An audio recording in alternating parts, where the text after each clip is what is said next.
بنورنا الدنيا وننشر في الفضاء أملا ونعلي عزم همتنا فمن طلب العلا وصل. بسم الله الرحمن الرحيم. الحمد لله رب العالمين والعاقبة للمتقين والصلاة والسلام على سيد الأنبياء والمرسلين سيدنا وحبيبنا وحبيب رب العالمين محمد وعلى آله وأصحابه ومن هدى بهديه إلى يوم الدين.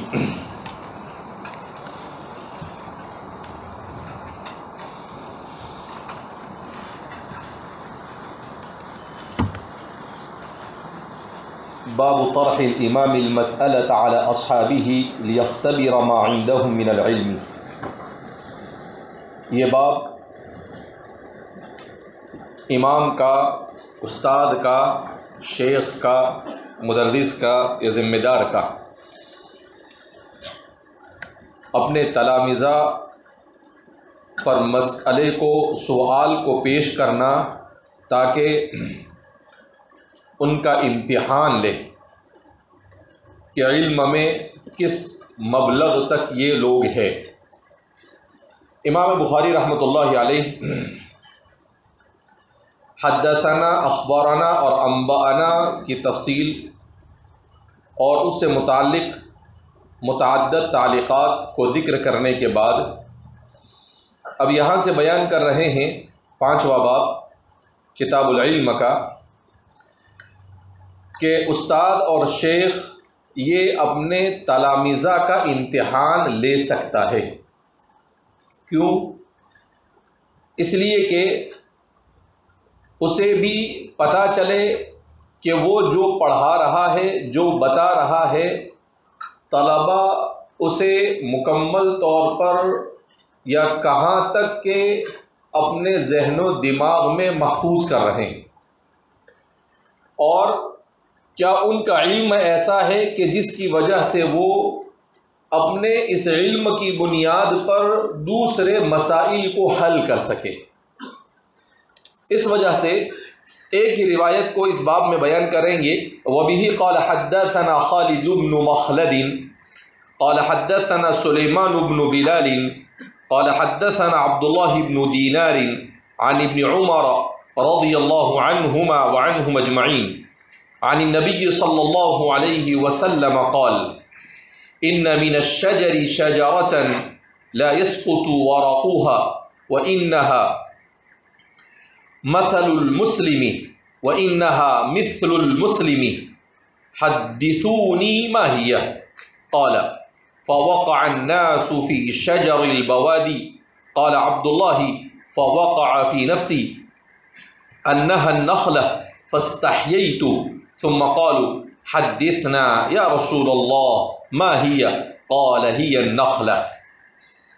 اسی روایت کو اس سے قبل بھی امام صاحب نے ذکر کیا اپنے شیخ قتیبہ بن سعید کے حوالے سے، اگرچہ راوی حضرت عبداللہ بن عمر ہی ہے اور ان سے روایت کرنے والے عبداللہ بن دینار ہے، البتہ قتیبہ بن سعید اور اسماعیل بن جعفر اس روایت میں ہے، اور اس روایت میں خالد بن مخلد اور سلیمان بن بلال ہے. اس طرح سے امام بخاری کے شیخ اور ان کے شیخ یہ دونوں الگ الگ ہیں. ان دونوں روایتوں میں حکم کے اعتبار سے کوئی فرق نہیں ہے کہ دونوں روایتیں صحت کے درجے تک پہنچی ہوئی ہے. الفاظ بھی تقریباً ان روایتوں میں ایک جیسے ہیں، البتہ اس سے پہلے والی روایت سے امام صاحب کچھ اور ثابت کرنا چاہتے تھے اور اس روایت سے کچھ اور ثابت کرنا چاہتے ہیں.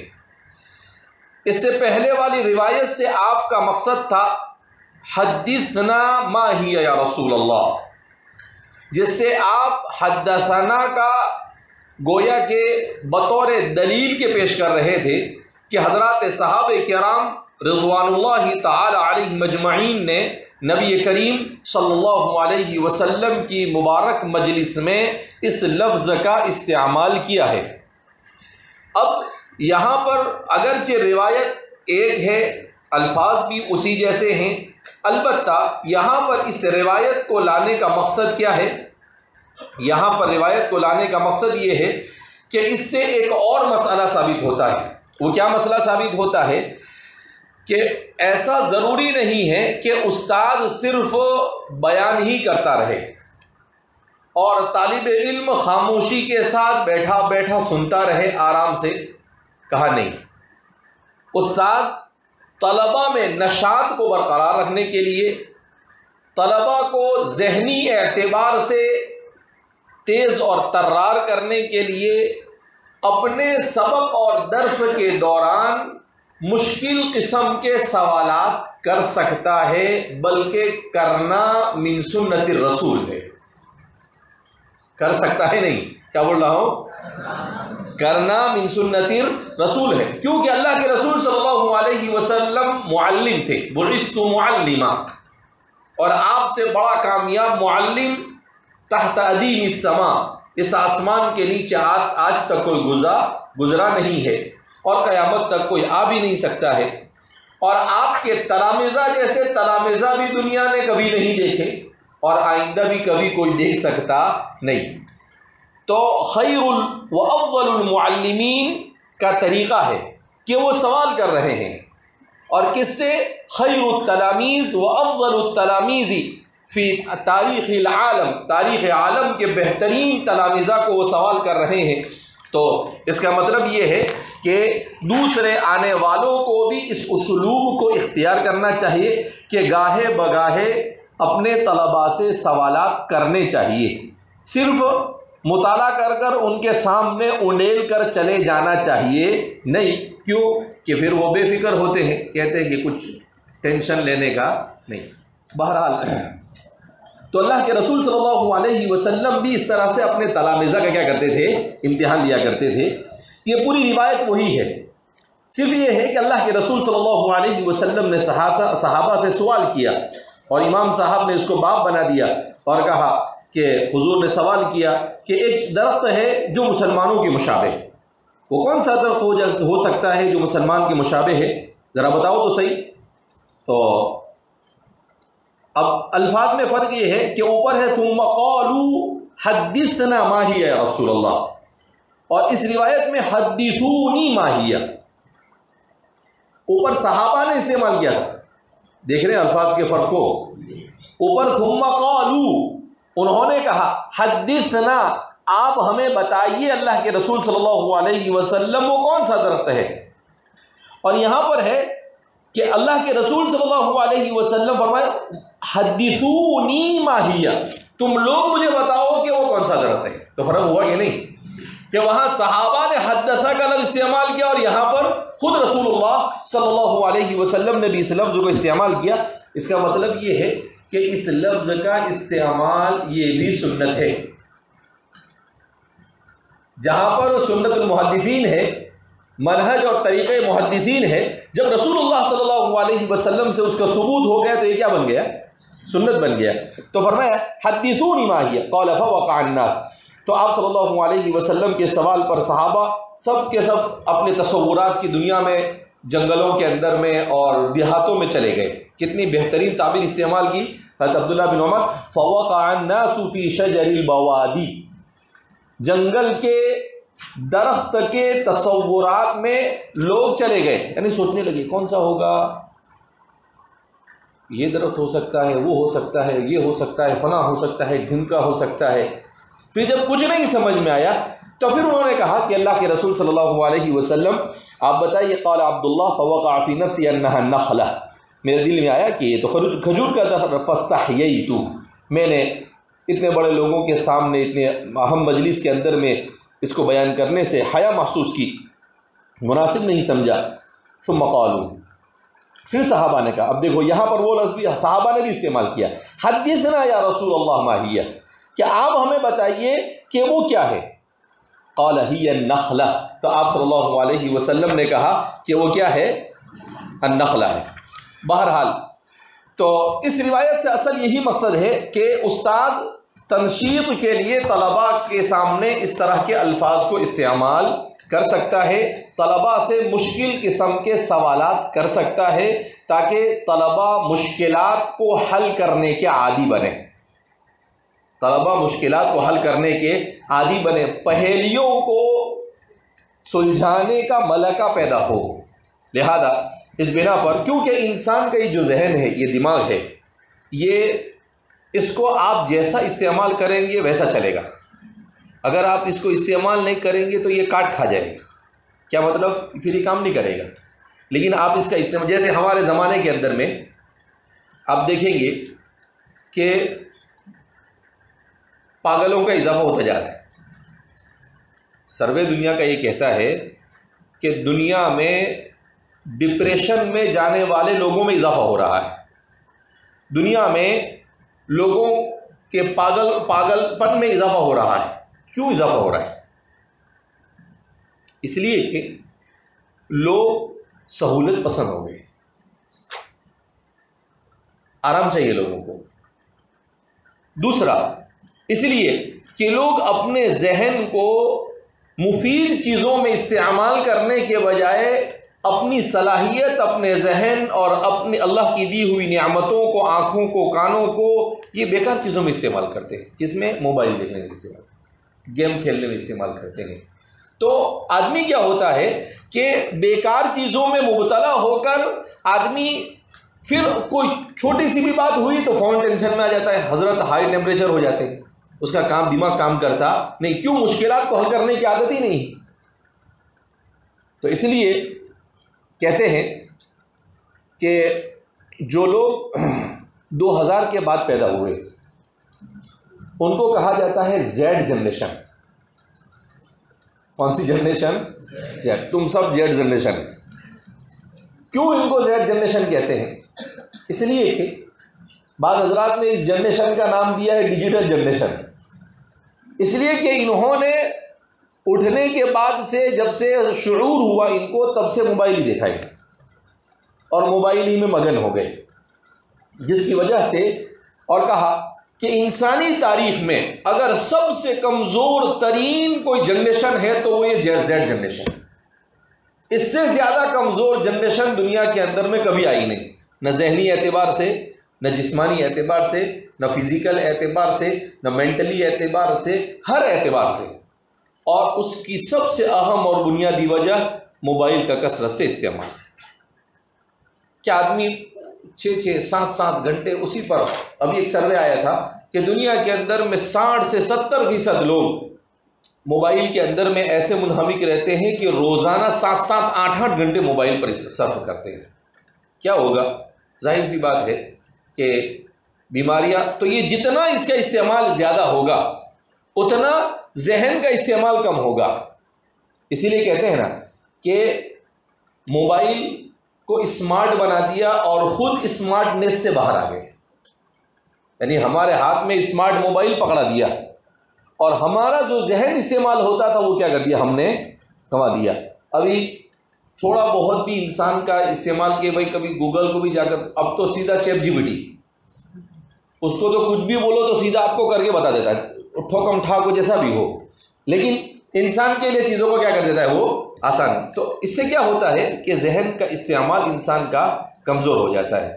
کیسے لوگ آتے بولے مولانا وہ چیٹ جی پی ٹی سے، میں نے بولا تو یہ کیا؟ میں بولا تو جانے، تیرا چیٹ جی پی ٹی جانے، مولانا والا، ہم کو یہ چیٹ جی پی ٹی سے مطلب نہیں۔ میں نے کہا میں بھی موبائل استعمال کرتا ہوں، میں تو کوئی chat G P T web G P T استعمال کرتا، میں نے سمجھ لیا ہے کہ چیٹ جی پی ٹی کی حقیقت کیا ہے اور آرٹیفیشیل انٹیلیجنس کیا ہے، شریعت اس کے بارے میں پڑھا سب ہے، لیکن میں خود اس کا استعمال کرتا نہیں۔ کیوں؟ اس لیے کہ میں اپنے آپ کو ذہنی اعتبار سے کمزور کرنا چاہتا نہیں، ورنہ انسان ذہنی اعتبار سے کمزور ہو جاتا ہے، پھر ہر چیز اسی پر ڈیپینڈ ہو جاتا ہے، کچھ بھی ہوا نکلتا ہے، اس کو پوچھنا شروع کر دیتا ہے۔ تو اس لیے اپنے آپ کو، اپنے بدن کو بھی مشکل چیزوں کو برداشت کرنے کا عادی بنانا چاہیے، اپنے ذہن کو بھی مشکلات کو حل کرنے کا عادی بنانا چاہیے، تو آدمی زندگی میں مشکلات کا مقابلہ کر سکتا ہے۔ کیوں کہ ایسا ممکن ہی نہیں ہے کہ انسان کی زندگی میں مشکلات نہ ہو، مشکلات نہیں تو انسان کی زندگی نہیں۔ علامہ انور شاہ کشمیری رحمۃ اللہ علیہ نے بڑی عجیب بات بیان فرمائی ہے، کتاب العلم کے مقدمے کے طور پر فیض الباری کے اندر میں حضرت نے کہا کہ اللہ نے انسان ہی کو اشرف المخلائق کیوں بنایا؟ اس لیے کہ 3 مخلوق تھی جو اشرف الخلائق بن سکتی تھی، ایک تو فرشتے، دوسرا جنات اور تیسرا انسان۔ اب اللہ نے کیوں فرشتے کو اشرف الخلائق نہیں بنایا اور کہا وَلَقَدْ كَرَّمْنَا بَنِي آدم، ہم نے بنی آدم کو مکرم کیا؟ قرآن نے ایسا نہیں کہا وَلَقَدْ كَرَّمْنَا الْمَلَائِكَةَ، قرآن نے ایسا نہیں کہا وَلَقَدْ كَرَّمْنَا الْجِنَّ، نہیں، انسان کو بنایا۔ کیوں بنایا؟ کہا اس لیے انسان کو بنایا کہ جنات جو ہے وہ تو امتحان میں ناکام ہو، امتحان میں کیا ہو گئے؟ اس کے پاس علم تھا، عبادت تھی، سب کچھ تھا، مگر اللہ کی اطاعت پر جب اسے اطاعت کا حکم دیا گیا تو وہ اس نے سردابی کی، ابا واستکبر وکان من الکافرین، انکار کیا، تکبر کیا، اور سار من الکافرین، کانا ای سار من الکافرین، اور وہ کافرین میں سے ہو گیا۔ ہمارے مفسرین کتنے اچھی تفسیر کرتے ہیں، بعض نے کہا کہ کانا اپنے اصل معنی میں، اور بعض نے کہا سارا کے معنی میں۔ جنہوں نے کانا اپنے اصل کے معنی میں یعنی اللہ کے علم میں پہلے سے وہ کافر تھا ہی، اور جنہوں نے سارا کہا انہوں نے کہا کہ وہ کانا نہیں سارا، یعنی اب وہ کیا بن گیا؟ کافر بن گئے۔ تو ظاہر سی بات ہے اب اشرف الخلائق بننے کے قابل وہ رہا، اس لیے کہ جس کی طبیعت میں اطاعت نہیں ہے تو ظاہر سی بات ہے وہ کیسے اللہ رب العزت اس کے لیے دنیا کو مسخر کرے تو وہ پتہ نہیں کیسے کیا کرے گا، اس لیے اللہ نے اس کو نکال دیا۔ اب دوسرا نمبر آیا ملائکہ کا، کہا کہ ملائکہ کو بھی اللہ بنا سکتے تھے لیکن ملائکہ کو نہیں بنایا۔ کیوں نہیں بنایا؟ اس لیے کہ ملائکہ کو بھی جب اللہ نے کہا کہ میں ایک مخلوق بنانے جا رہا ہوں تو انہوں نے اس پر سوال کھڑا کر دیا، وَإِذْ قَالَ رَبُّكَ لِلْمَلَائِكَةِ إِنِّي جَاعِلٌ فِي الْأَرْضِ خَلِيفَةً قَالُوا وَتَجْعَلُ فِيهَا مَن يُفْسِدُ فِيهَا وَيَسْفِكُ الدِّمَاءَ۔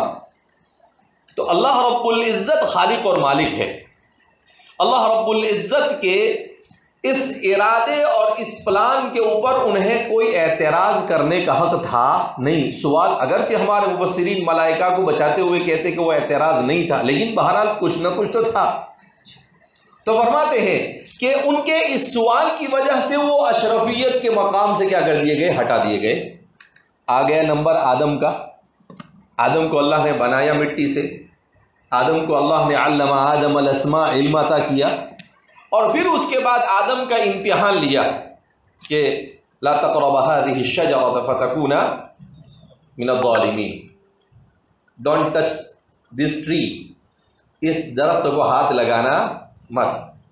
لیکن ان سے ہوگی غلطی، غلطی ہونے کے بعد اللہ رب العزت نے غصے میں ان کا یہ بھی تو چلو جاؤ بھاگو یہاں سے، تب تو کچھ کر نہیں سکتے تھے، لیکن زمین پر آنے کے بعد انہوں نے کہا ربنا ظلمنا انفسنا وَإِن لَّمْ تَغْفِرْ لَنَا وَتَرْحَمْنَا لَنَكُونَنَّ مِنَ الْخَاسِرِينَ۔ اے میرے پروردگار، اے ہمارے پروردگار، ہم سے ظلم ہو گیا، ہم نے خود اپنے اوپر ظلم، اگر آپ نہیں بخشیں گے تو ہم کہیں کی نہیں رہیں گے۔ تو اللہ کو یہ ادا پسند آئی کہ علم بھی ہے اور علم کے ساتھ ساتھ ان کے اندر میں تواضع بھی ہے۔ وہاں پر علم آیا تو تکبر آیا، کس کے پاس؟ شیطان کے پاس۔ فرشتوں کے پاس علم آیا تو اللہ کے ارادے کے اوپر انہوں نے سوال کھڑا کیا، لیکن یہاں ایسا نہیں کہا کہ اللہ تو نہیں جنت میں رکھا، اے اللہ تو نہیں قریب جانے کے لیے نہ کہا، اے اللہ سب کچھ والقدر خیرہ وشرہ من اللہ تعالیٰ، سب آپ کے ارادے سے ہوتا ہے، تو آپ ہی کی مشیت کے مطابق درخت کے قریب گئے، آپ ہی کی مشیت سے ہم نے کھا لیا، اب آپ کیوں سزا دے رہے ہیں ہم کو؟ آدمی بھی بول سکتے تھے، مگر اللہ جزائے خیر دے آدم علیہ السلام نہیں یوں یہ وہ فلاں ڈھمکا نہیں کہا، سیدھا سیدھا سلنڈر، ربنا ظلمنا انفسنا، اے اللہ ہم نے اپنے اوپر ظلم کیا، تو نے نہ کہا تھا اور ہم نے یہ کر لیا، ہم اپنی غلطی کا اعتراف کرتے۔ کہا اس چیز نے حضرت آدم کے اس عمل نے انسان کو اشرف الخلائق بنا دیا، حضرت آدم کے اس عمل نے انسان کو اشرف الخلائق بنایا۔ اس لیے جو حضرت مولانا محمود الحسن صاحب قاسمی نے کہا بڑی اچھی بات کہی کہ ہمارے اکابرین کو پڑھنا چاہیے۔ یہ ہمارے جو اکابرین تھے، یہ شاہ ولی اللہ صاحب کے بعد کا جو زمانہ ہے ہندوستان کا، یہ خیر القرون ہے۔ یہ کیا ہے؟ خیر القرون کا زمانہ ہے۔ خیر القرون سب جگہ سے منتقل ہوتے ہوتے یہاں پر آیا۔ خیر القرون پہلے کہاں پر تھا؟ حجاز میں تھا، پھر خیر القرون وہاں سے منتقل ہو کر کہاں پر آیا؟ عراق میں آیا، پھر خیر القرون منتقل ہو کر کہاں پر گیا؟ شام کی طرف گیا، پھر خیر القرون منتقل ہوا اور منتقل ہو کر یمن گیا، پھر خیر القرون وہاں سے منتقل ہوا اور منتقل ہو کر افریقی ممالک میں گیا۔ امام اوزاعی وغیرہ، جو امام زیلعی وغیرہ بڑے بڑے محدثین گزرے ہیں جنہوں نے تخریج حدیث پر تاریخ انسانی کا سب سے عظیم کارنامہ انجام دیا، نصب الرایہ فی تخریج احادیث الہدایہ، احادیث ہدایہ کی تخریج پر 10 جلدیں لکھ ماری۔ کتنی؟ 10 جلدیں، یعنی کتاب 10 جلد میں نہیں، اور اس میں جو حدیث ہیں اس کی ساری حدیثوں کی تخریج کا امام زیلعی افریقی ممالک سے تعلق رکھتے تھے۔ پھر ادھر سے وہ علم منتقل ہوا اور منتقل ہونے کے بعد مشرق بعید میں گیا، امام بخاری کی دیار میں، اور پھر ادھر سے منتقل ہوا اندلس کی طرف گیا، پھر اندلس سے منتقل ہوا ترکی کی طرف گیا خیر القرون، اور پھر خیر القرون ترکی کی طرف منتقل ہونے کے بعد ہمارے ہندوستان میں منتقل ہوا۔ اب ہم لوگ خوش قسمت ہے کہ خیر القرون سے گزر رہے ہیں جو اس ملک کا خیر القرون ہے۔ ارے سمجھ میں آئی بات؟ تو اللہ رب العزت کا جتنا شکر ادا کرے کم ہے۔ تو اس لیے اللہ کے رسول صلی اللہ علیہ وسلم نے بہرحال اس طریقے سے سوال، اس لیے آدمی کو اس چیز کا عادی بننا چاہیے کہ وہ مشکل سوالات، مشکل زندگی کا مقابلہ کرے، بالکل آرام طلبی نہیں کہ بہترین کھانے کو ملنا چاہیے، بہترین سونے کو چاہیے اور آرام سے کوئی کچھ بولنے والا نہیں، جب تک کہ لوہے کو گرم کرنے کے بعد اس کو کوٹا نہیں جاتا وہاں تک کہ کوئی اچھی چیز وجود میں آتی نہیں۔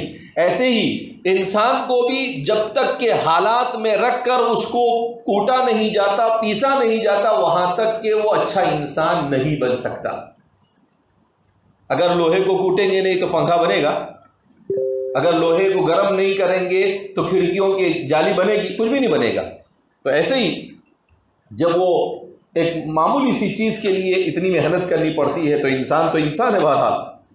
اس لیے اس حدیث کا سب سے بڑا درس یہ ہے کہ استاد کا کام بھی یہ ہے کہ آئندہ کل سے انشاءاللہ ہم بھی اس حدیث پر عمل کریں گے، اور آنے کے بعد آپ کو حدیث سے متعلق، گزشتہ سبق سے متعلق کوئی بھی سوال کریں گے انشاءاللہ، کیونکہ حدیث پڑھا تو عمل کرنا چاہیے نا اس پر۔ اب آپ بولے آپ کو یہی عمل کرنے کا دکھا، دوسرا بھی تو عمل کر ہی رہے ہیں نا۔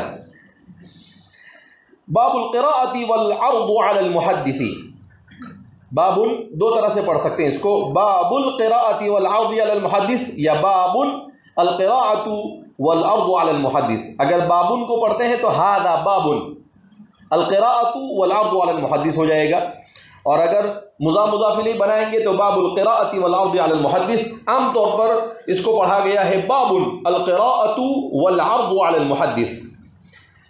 اب باب قائم کر رہے ہیں، اچھا گھنٹی ختم ہو گئی،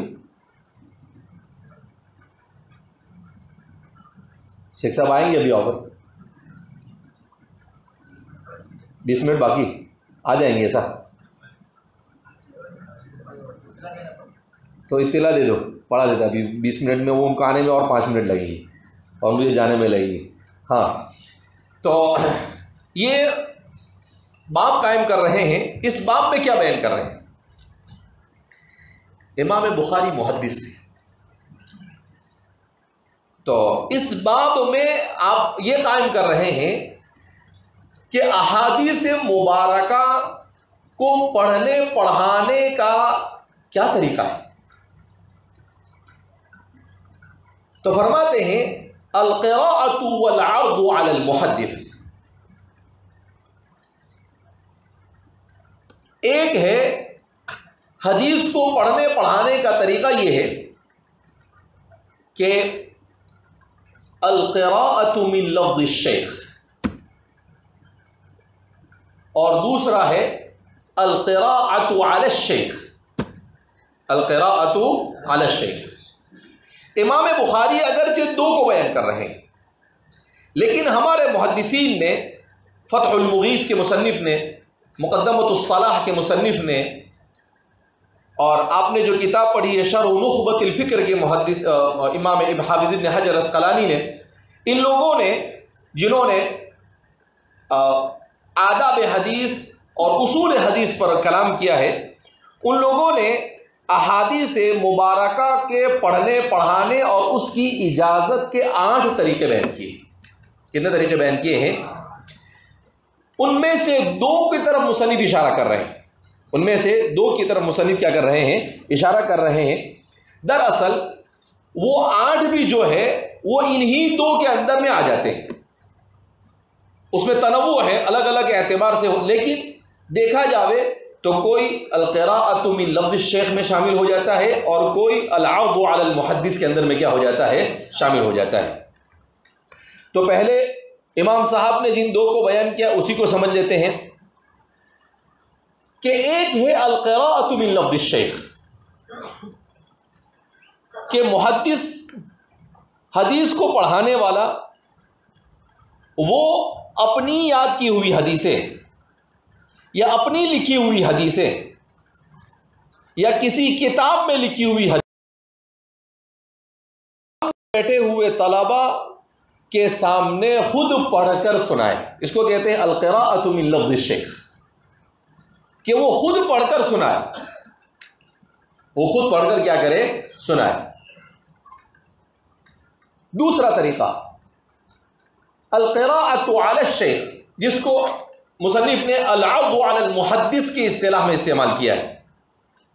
وہ یہ ہے کہ استاد بیٹھا ہوا ہو، طالب علم پڑھے یا کوئی بھی مجلس میں بیٹھا ہوا ہے وہ پڑھے اور استاد سنے، اور اگر اس سے کوئی چوک ہو جاوے، غلطی ہو جاوے تو اس کی اصلاح کرے. تو اس کو کہتے ہیں العرض علی المحدث. العرض علی المحدث. اب سوال یہ پیدا ہوتا ہے کہ ان کا حکم کیا ہے؟ محدثین فرماتے ہیں کہ سب سے افضل طریقہ القراءۃ من لفظ الشیخ، کہ محدث پڑھے اور وہ خود بیان کرے طلباء کے سامنے. یہ افضل ترین طریقہ ہے. دوسرا طریقہ جو ہے اس کے سلسلے میں حضرات محدثین کے یہاں پر اختلاف پایا جاتا ہے کہ العرض علی المحدث کا کیا حکم ہے. جمہور فرماتے ہیں العرض علی المحدث بھی صحیح ہے اور القراءۃ والعرض علی المحدث میں کوئی بہت زیادہ فرق نہیں ہے. البتہ امام بخاری اور سفیان الثوری وغیرہ کا مسلک یہ ہے کہ القراءۃ افضل والعرض بعدہ، کہ سب سے افضل تو قراءت من لفظ الشیخ ہے اور القراءۃ علی الشیخ یہ دوسرا درجہ ہے. بعض محدثین نے دونوں میں تطبیق دینے کی کوشش کی ہے.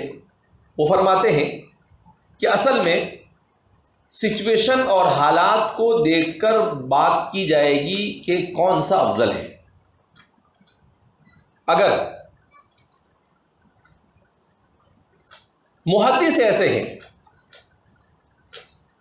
کہ وہ قراءت میں کوئی غلطی نہیں کرتے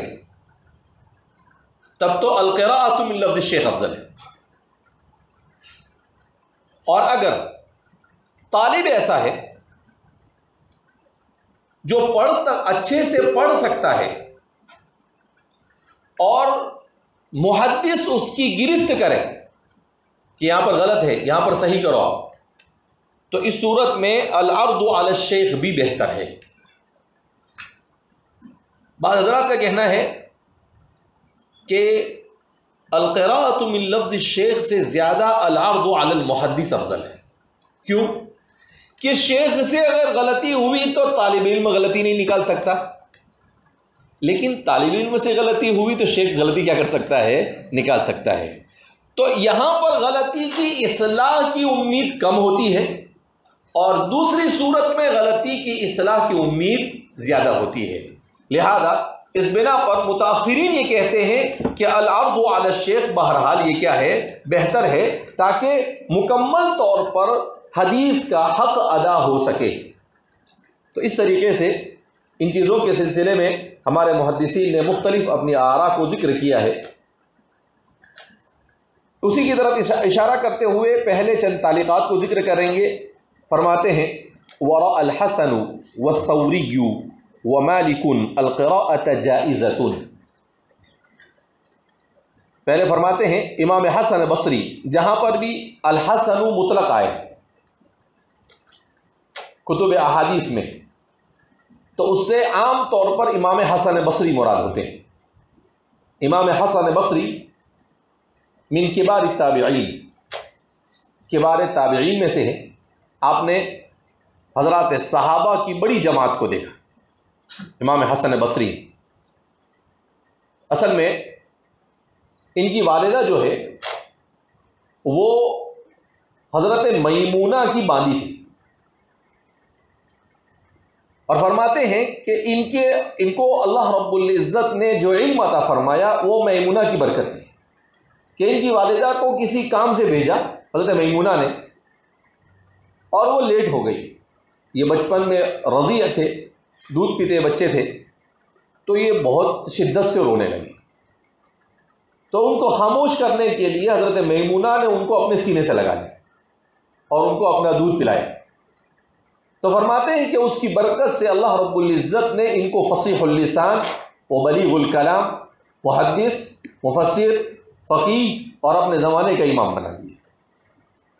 تو حضرت حسن بصری یہ جن کو ہم اتنے عظمت کے ساتھ یاد کرتے ہیں ایک باندی کے بیٹے ہیں، مگر کہتے ہیں نا صحبت ساعت با اولیاء بہتر از عبادت 100 سالہ بے ریا، کہ اگر 100 سال بے ریا عبادت بھی کرے آدمی، اس سے بہتر یہ ہے کہ آدمی کو کسی اللہ والے کے پاس ایک گھڑی بیٹھنے کو مل جائے. نگاہ مرد مومن سے بدل جاتی ہے تقدیر ہے. ارے سمجھ میں آئی بات؟ جس کی اہمیت آج کے طلباء اور آج کے مسلمانوں میں باقی رہی نہیں. اس لیے یہ ہمارے جو اکابرین بزرگان دین آتے ہیں تو ان سے تقریر ہم اسی لیے کرواتے ہیں کہ ساعت با اولیاء، کہ ان کے ساتھ تھوڑی دیر بیٹھنا بھی عظیم فائدے سے خالی ہوتا نہیں. اس لیے میں بارہ کہتا ہوں کہ طلباء کو اس کو برا لگانا چاہیے. کچھ پڑھنے پڑھانے والے طلباء ہوتے بولتے ہیں کیا لگا رکھا ہے، کوئی بھی آیا تو بیان کرنے بٹھا دیتے ہیں. ابھی سبق تو ہونا ہی ہے، کہاں نہیں ہونے والا ہے. لیکن یہ لوگ ہمیشہ ہر مرتبہ آتے نہیں ہیں. تو ظاہر سی بات ہے آج بھی مولانا معذرت کر رہے تھے، لیکن میں نے کہا کہ آپ کو، حالانکہ میری پہلی ملاقات تھی ان سے، لیکن ان سے جو گفتگو ہوئی تو مجھے اندازہ ہوا کہ ہمارے اکابرین کے نور نظر ہے اور اکابرین سے ان کو اچھا تعلق ہے. تو میں نے کہا کہ ہمارے طلباء کے سامنے ان کا خطاب ہونا چاہیے. اور واقعتاً انہوں نے کتنی قیمتی بات بیان کی جو ہمارے طلباء کے لیے بہت ضروری ہے آج کل. تو اس لیے بزرگوں کی صحبت سب سے بڑی چیز ہے. اسی لیے تو صحابی ہو گئے. جو انبیاء کے بعد سب سے افضل کیوں ہوئے؟ لأنہم صحبوا رسول اللہ صلی اللہ علیہ وسلم. انہیں حضور کی صحبت میسر، ایک گھڑی بھی صحبت میسر ہوئی تو صار من زمرۃ افضل البشر بعد الانبیاء، اس زمرے میں شامل ہو جائیں گے جو افضل البشر بعد الانبیاء، انبیاء کے بعد سب سے بہترین زمرہ جس کو کہا جاتا ہے، جن پر نقد کرنا حرام ہے، جن کو برا بھلا کہنے کی شریعت میں کسی قسم کی کوئی گنجائش نہیں ہے. کسی مائع کی لال کو اجازت نہیں ہے کہ صحابہ کے اوپر کلام کرے، چاہے کتنا بڑا تیسمار کھاؤ، نہیں، کوئی کلام نہیں کر سکتا ہے. حضور نے کیا دیا کہ بھائی اصحابی لا تسبوا اصحابی، میرے صحابہ کو برا بھلا بولیو مت. تو ہمارے محدثین نے اصول بنا دیا الصحابۃ کلہم عدول، صحابہ سب کے سب عدول ہے. یہاں پر دور دور تک کہیں بھی جرح بھٹکتی نہیں ہے. بھٹک کو اس کو یعنی جرح کو الاؤ ہی نہیں ہے کہ ان پر کوئی جرح کرے. اگر کسی نے ان پر جرح کیا تو وہ خود ہی مجروح ہو جائے گا. اگر کسی نے ہمارے صحابہ پر جرح کیا تو وہ خود ہی مجروح ہو جائے گا. لہذا یہ صرف کس کی برکت تھی؟ صحبت. اس لیے ہمارے ان چیزوں کو دیکھنا چاہیے. والثوری، اور امام سفیان ثوری آپ کا شمار بھی کبار محدثین میں ہوتا ہے. ومالک، اور امام مالک آپ تبع تابعین میں سے ہیں. القراءۃ جائزہ، یہ لوگ فرماتے ہیں القراءۃ من لفظ الشیخ جائز، یعنی اس کی اجازت ہے۔ واحتج بعضهم، اور بعض محدثین نے اسے اشارہ کر رہے ہیں اپنے شیخ حمیدی کی طرف۔ حدثنا الحمیدی، مکہ کے محدث گزرے ہیں نا، تلمیذ الامام الشافعی، امام شافعی کے تلمیذ، تو ان کی طرف اشارہ کر رہے ہیں، ان کی رائے ہے واحتج بعضهم۔ دیکھو ادب، دیکھو بخاری کے پاس امام بخاری اپنے شیخ کا نام نہیں لے رہے، کیا کہ واحتج بعضهم۔ اور بعض لوگ فی القراءۃ علی العالم بحدیث، اس کے سلسلے میں اپنی رائے رکھتے ہیں۔ تو استاد کا ادب، بخاری کو بخاری ایسے بخاری نہیں بن گئے، اپنے استاد کا یعنی ایسا معلوم ہوتا ہے کہ ان کو اس رائے سے اتفاق نہیں ہے۔ اگر اتفاق ہوتا تو یوں کہتے واحتج شیخنا یا واحتج الحمیدی، لیکن ان کو اتفاق نہیں ہے، تو انہوں نے اس بات کو مناسب نہیں سمجھا کہ میں براہ راست میرے اپنے استاد کا معارض بن جاؤں، اس لیے کہ واحتج بعضهم۔ اور بعض حضرات کہتے ہیں فی القراءۃ علی العالم، کہ قراءت علی العالم بحدیث ضمام ابن ثعلبة انه قال للنبي صلی اللہ علیہ وسلم اللہ امرک ان نصلی الصلاة قال نعم قال فهذه قراءة على النبي۔ کیسے کیسے استدلال کرتے ہیں ہمارے محدثین بھی۔ اخبر ضمام قومه بذلك فاجازوه، کیا فرما رہے ہیں کہ حضرت ضمام ابن ثعلبہ رضی اللہ تعالیٰ عنہ، حضرت انس بن مالک فرماتے ہیں ما ورد علینا اعرابی افضل واحسن سؤالا من ضمام ابن ثعلبہ، کہا کہ ہمارے اللہ کے رسول کی خدمت میں طرح طرح کے لوگ آ کر سوال کرتے تھے، تو فرماتے ہیں کہ حضور کی ساتھ میں نے 10 سال زندگی گزارے، اس 10 سال کے عرصے میں اگر بہترین سوال کرنے والا کوئی دیہاتی آیا تو وہ حضرت ضمام ابن ثعلبہ۔ وہ کون تھے؟ حضرت ضمام ابن ثعلبہ۔ ان کی بڑی زبردست حدیث سے آگے آئے گی، مسلم میں بھی آئے گی، یہاں پر بھی آئے گی انشاءاللہ۔ تو فرماتے ہیں کہ اس روایت سے استدلال کرتے ہوئے حمیدی کیا فرماتے ہیں انہ قال للنبی صلی اللہ علیہ وسلم، کہ وہ آپ صلی اللہ علیہ وسلم سے بار بار سوال کرتے تھے اللہ امرک ان نصلی الصلاۃ، کیا اللہ نے آپ کو حکم دیا ہے کہ ہم نماز پڑھیں؟ قال نعم، تو حضور نے کہا نعم۔ تو کہا کہ دیکھو یہ القراءۃ علی الشیخ ہے، کیونکہ وہ بول رہے ہیں اللہ امرک ان نصلی الصلاۃ، اور حضور کہہ رہے ہیں نعم، ایسے ہی جیسے طالب علم پڑھتا ہے اور استاد کہتا ہے اچھا ٹھیک ہے جی ہاں، تو کہا کہ القراءۃ علی الشیخ، اس سے استدلال کر رہے ہیں۔ قال فهذه قراءۃ علی النبی صلی اللہ علیہ وسلم، تو یہ نبی کریم صلی اللہ علیہ وسلم پر گویا کہ پڑھا جا رہا ہے۔ اخبر ضمام قومه بذلك، اور پھر حضرت ضمام ابن ثعلبہ نے اپنی قوم کو اس کی خبر دی، فاجازوه، اور انہوں نے اسے درست سمجھا۔ اس کا مطلب یہ ہے کہ قراءت علی الامام یہ افضل ہے، جیسا کہ حضرت حمیدی کا مسلک ہے۔ تو فرماتے ہیں کہ انہوں نے اس سے استدلال کیا، اور اس استدلال کے ذریعے سے یہ کہا کہ بھائی یہ بھی ایک طریقہ ہے۔ واحتج مالک بالصک یقرأ علی القوم فیقولون اشہدنا فلان۔ واحتج مالک، امام مالک نے استدلال کیا ہے کتاب سے پڑھنے پر بھی، یقرأ علی القوم، کہ جو قوم کے پاس بالسکی، السکی اس کا مطلب کیا آتا ہے الکتاب، بالفتح علی الکتاب، کتاب کو کھول کر پڑھنا، چونکہ امام مالک کے زمانے تک کے کتابیں وجود میں آنا کیا ہو چکی تھی، شروع ہو چکی تھی۔ تو فرماتے ہیں کہ فیقولون اشہدنا فلان، اور پھر وہ کہے کہ فلاں فلاں نے ہمیں اس بات کو بیان کیا ہے، تو کہا کہ یہ بھی درست ہے، یعنی وہی قراءت علی الشیخ، قراءت علی الشیخ جہاں پر ہے وہاں پر قراءت من الکتاب علی الشیخ، اس کا جواز بھی امام مالک کیا فرما رہے ہیں، فراہم فرما رہے ہیں۔ وَيُقْرَأُ عَلَى الْمُقْرِ فَيَقُولُ الْقَارِ اقرأني فلان، اور مقری کو پڑھ کر سنایا جائے اور وہ پڑھنے والا یہ کہے اقرأنی فلان، کہ فلاں فلاں نے مجھے بیان کیا، فلاں فلاں نے مجھے کیا کیا ہے، بیان کیا ہے۔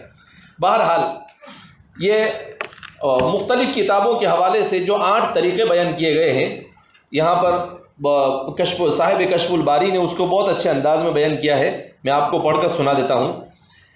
انواع تحمل حدیث، مناسب معلوم ہوتا ہے کہ اس مقام پر آپ تحمل حدیث کے انواع اور اداء حدیث کے طرق سمجھ لیں۔ علماء اصول حدیث نے تحمل حدیث کے 8 قسمیں بیان کی ہے۔ نمبر 1، السماع من لفظ الشیخ، السماع من لفظ الشیخ، یہ اصطلاحی الفاظ ہیں محدثین کے۔ اس کی صورت یہ ہوتی ہے کہ شیخ اپنی سند سے روایت سناتا ہے اور شاگرد سنتا ہے۔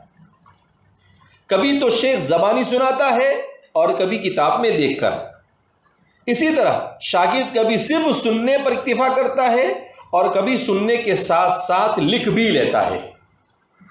بہرحال شیخ کتاب سے پڑھے یا اپنے حافظے سے پڑھ کر سنا دے تو اس کو کیا کہا جاتا ہے؟ السماع من لفظ الشیخ۔ دوسرا، القراءۃ علی الشیخ، یعنی شیخ کے سامنے شیخ کی مرویات پڑھی جائے اور شیخ سنے، خواہ شاگرد پڑھے یا کوئی اور طالب علم پڑھے، پھر یہ پڑھنا حفظاً ہو یا کتاب سے ہو، چاہے اپنے حافظے سے طالب علم پڑھے چاہے وہ کتاب سے پڑھے، تو فرماتے اس کو کہا جاتا ہے القراءۃ علی الشیخ۔ چاہے شیخ حفظاً سنے یا کتاب ہاتھ میں لے کر سنے، پھر کتاب ہاتھ میں لینے کی صورت میں خود شیخ کے ہاتھ میں کتاب ہو یا کسی اور ثقہ شخص کے ہاتھ میں کتاب ہو۔ بہرحال فرماتے ہیں کہ اس کی مزید تفصیلات کے لیے آپ مقدمۃ ابن الصلاح اور فتح المغیث للامام السخاوی، ان کتابوں کی طرف مزید سمجھنے کے لیے مراجعات کر سکتے ہیں۔ واضح رہے کہ قراءت علی الشیخ میں طالب علم جو روایت پڑھتا ہے وہ اسی شیخ کی مرویات ہوتی ہے، نہ کہ دوسری روایتیں، اور اس کا مقصد یہ ہوتا ہے کہ طالب علم شیخ کو سنا کر توثیق کرا لے اور ضبط میں اگر کسی قسم کی کمی ہو تو اس کا ازالہ ہو جائے۔ تیسیر مصطلح الحدیث میں اس کو تفصیل کے ساتھ مزید جان سکتے ہیں۔ پھر جمہور کے نزدیک یہ صورت درست ہے کہ قراءت کے موقع پر کتاب کسی ثقہ شخص کے ہاتھ میں ہو، خود شیخ کے ہاتھ میں نہ ہو۔ اس سے قاضی ابوبکر باقلانی اور امام الحرمین الجوینی رحمہم اللہ اختلاف کرتے ہیں۔ وہ کہتے ہیں کہ خود شیخ کے ہاتھ میں کتاب ہونی چاہیے، نہ کہ کسی دوسرے کے ہاتھ میں، یعنی کیسی چھوٹی چھوٹی چیز پکڑ کے لاتے ہیں۔ کہا کہ کتاب شیخ کے ہاتھ میں ہونی چاہیے، کسی دوسرے کے ہاتھ میں پتہ نہیں کون سی کتاب ہے، کیا ہے، ان کی ہے، کس کی ہے، دوسرے کی معلوم نہیں۔ تو کہا اس طریقے سے قاضی ابوبکر باقلانی اور امام الحرمین الجوینی نے کہا کہ اپنے ہاتھ میں کتاب۔ حافظ ابن الصلاح رحمہ اللہ نے جمہور کے مسلک ہی کو راجح قرار دیا ہے کہ کتاب چاہے شیخ کے ہاتھ میں ہو یا نہ ہو، ہر صورت کے اندر میں کتاب میں سے پڑھا جاوے تو اس کو العرض علی الشیخ کہا جاتا ہے۔ البتہ اگر وہ شخص ثقہ نہ ہو تو ایسا سماع کا اعتبار نہیں۔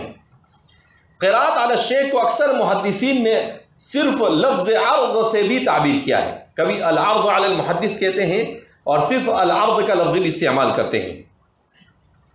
اس نوع تحمل کی صحت کے بارے میں اتفاق ہے، قراءت علی الشیخ یا عرض کے حکم بیان کر رہے ہیں۔ البتہ امام ابو عاصم النبیل اور عبد الرحمن بن سلام الجہمی قراءت علی الشیخ کے عدم جواز کے قائل ہے، لیکن جمہور نے ان کے قول کو رد کر دیا ہے، جیسا کہ اس کی تفصیل المحدث الفاضل بین الراوی والواعی اور توضیح الافکار میں اس کی تفصیل مزید معلوم ہو سکتی ہے۔ قراءت علی الشیخ کا مرتبہ، اس نوع کا کیا مرتبہ؟ اس میں 3 اقوال ہیں۔ امام ابو حنیفہ، شعبہ ابن ابی ذئب اور یحیی القطان رحمہ اللہ سے منقول ہے کہ قراءت علی الشیخ کا درجہ سماع من الشیخ سے بڑھ کر ہے۔ امام صاحب شعبہ اور ابن ابی ذئب اور یحیی القطان امام صاحب کے تلامذہ میں سے ہے، البتہ محدثین کے صف اول میں ان کا شمار ہوتا ہے یحیی القطان کا۔ ان کا کہنا کیا ہے؟ سماع من الشیخ، یعنی قراءت علی الشیخ کا درجہ سماع من الشیخ سے بڑھ کر ہے۔ قراءت علی الشیخ کا درجہ سماع من الشیخ سے بڑھ کر ہے۔ میں نے کہا نا، اس کی وہی وجہ بیان کرتے ہیں کہ یہ غلطی نکال سکتا ہے اور وہاں پر غلطی نکالنے کا امکان نہیں۔ امام مالک سے بھی ایک روایت ایسی ہی منقول ہے۔ ان حضرات کا کہنا ہے کہ سماع من الشیخ کی صورت میں اگر شیخ کو سہو ہو جائے تو طالب علم کے لیے رد ممکن نہیں ہوتا، جبکہ قراءت علی الشیخ کی صورت میں طالب غلطی کرے تو شیخ اس کی تصحیح کر سکتا ہے۔ ظفر الامانی اس کتاب کے اندر میں اس کی مزید تفصیل کو جان سکتے ہیں۔ امام مالک، سفیان ثوری اور امام بخاری رحمہ اللہ اور اکثر علماء حجاز کوفہ کے نزدیک، علماء حجاز و کوفہ کے نزدیک دونوں برابر ہیں۔ تو کہتے ہیں کہ دونوں میں کوئی زیادہ فرق نہیں، دونوں برابر ہیں، چاہے سماع من لفظ شیخ ہو، چاہے القراءۃ علی الشیخ ہو جس کو عرض علی المحدث یا العرض کہا جاتا ہے، یہ دونوں برابر ہیں۔ تیسرا مسلک، جمہور علماء کے نزدیک قراءت علی الشیخ کا درجہ سماع سے ادنا اور کمتر ہے۔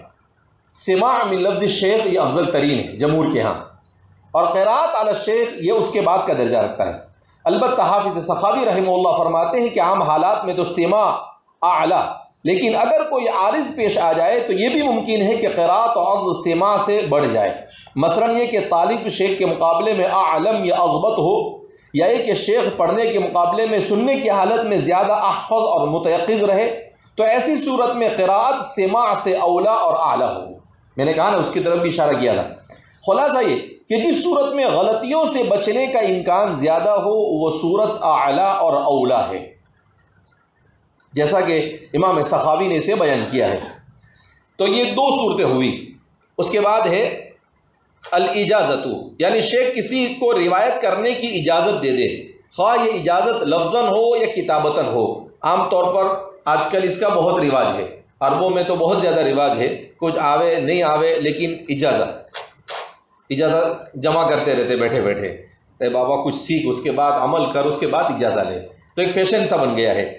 لیکن ہمارے ہندوستان میں تغافل پایا جاتا ہے، بڑے بڑے اچھی سند والے لوگ آتے ہیں جاتے ہیں، لیکن نہ ہمارے طلباء کو کچھ پڑھی ہوتی ہے، نہ پڑھانے والے کچھ پڑھو گے، اس کی سند اس کے ساتھ، نہ میری سند میرے ساتھ، کوئی ٹینشن لینے کا نہیں۔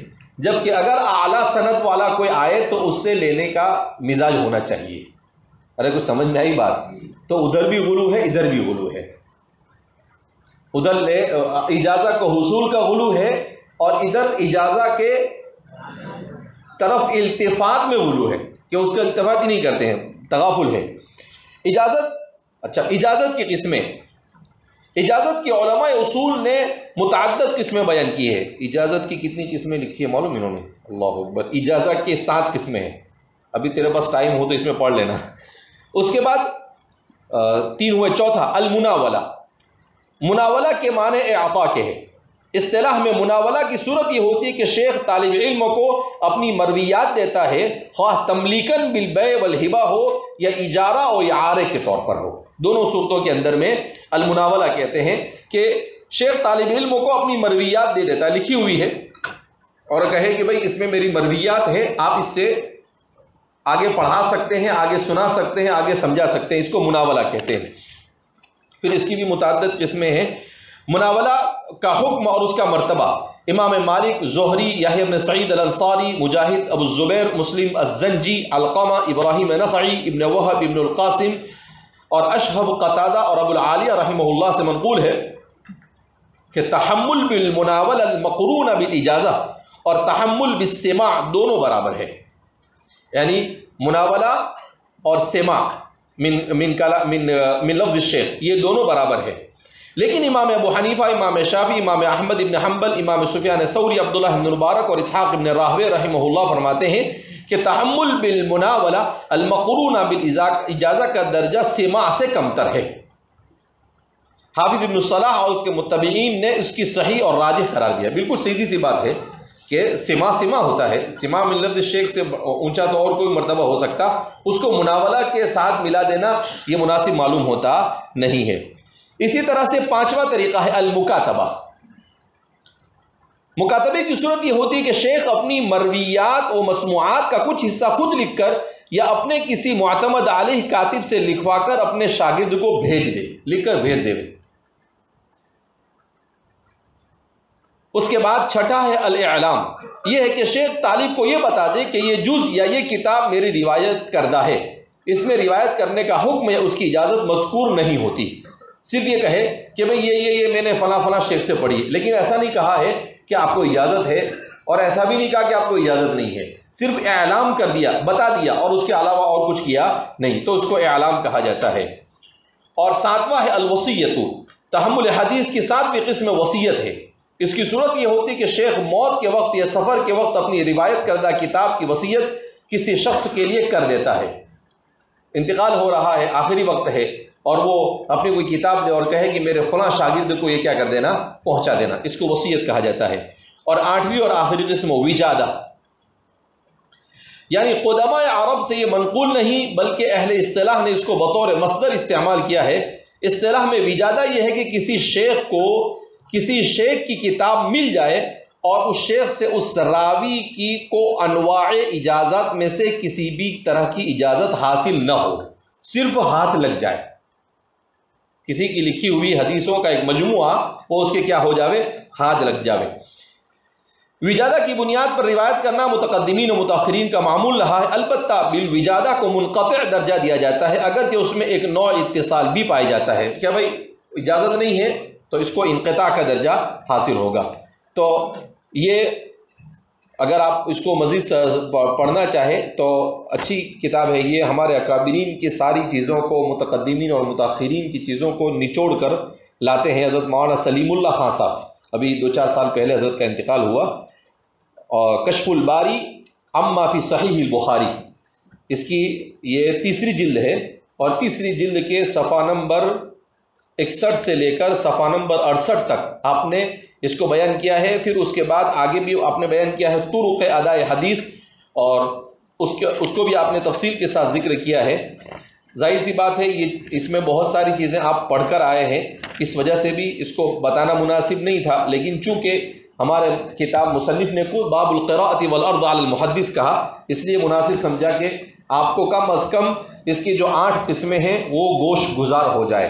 آپ کو دلچسپی ہو نہ ہو اس سے مجھے دلچسپی نہیں ہے، لیکن میرا فریضہ بنتا تھا کہ بھائی ہمارے شیخ نے جب باب القراءۃ والعرض علی المحدث کہا تو اس کے کم سے کم طریقے آپ کے سامنے ذکر کر دیے جائے۔ بہرحال تو یہ ہمارے محدثین جب کتابوں کا روایت کرنے میں اتنی چیزوں کی رعایت کی تو احادیث مبارکہ پر کیسی توجہ دی ہوگی، انسان کے تصور سے بالاتر ہے جو ہمارے محدثین نے خدمات انجام دی ہے۔ اسی لیے فرماتے ہیں کہ علوم اسلامیہ میں سب سے بہترین اگر کوئی علم ہے تو وہ علم حدیث ہے، اس لیے کہ سب سے زیادہ محنت اگر کسی پر ہوئی ہے تو وہ کس پر ہوئی ہے، علم حدیث پر۔